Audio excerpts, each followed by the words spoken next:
Fruits for the day. Ito po ang ating frutas para po sa araw na ito.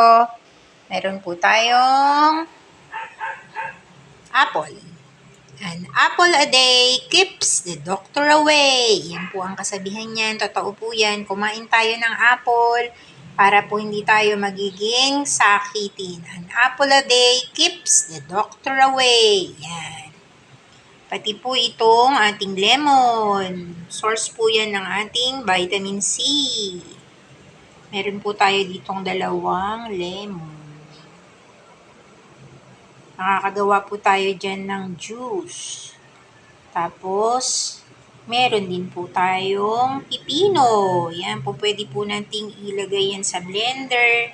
Pwede po natin yan ilagay sa juicer. O pwede po ang magkakasama, gawa tayo ng juice ay apple, cucumber, and carrots. Masarap po yung magkakasama. Tapos, isama na rin natin itong ating lettuce. Yan. Tapos, yun, iinumin yun na, straight, fresh juice. Huwag po natin kakalimutan itong ating banana. Itong ating banana, kakainin lang natin siya ng ganyan.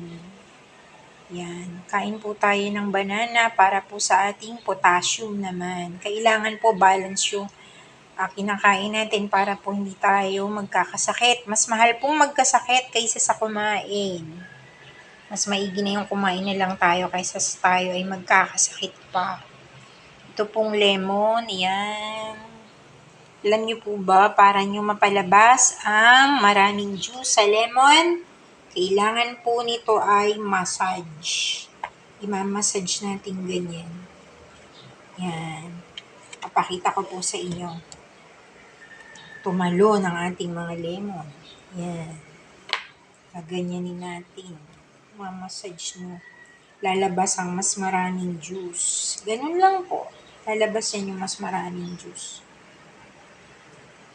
Napanood ko yun doon sa isang chef para daw po mapalabas ang mas maraming juice, mas maraming katas ng lemon tayong makukuha. Imamassage po muna natin siya bago natin hihiwain. Tapos, yun, nasubukan ko nga. Okay naman siya. I-massage lang natin siya, and then pagka po ready na, ang massage lang naman yan, mga 1 or 2 minutes, okay na yun. Tapos hihiwain nyo, then i-squeeze po natin. Minsan magpapakita po ako sa inyo kung paano natin i-squeeze yung ating lemon. Mabilis na squish.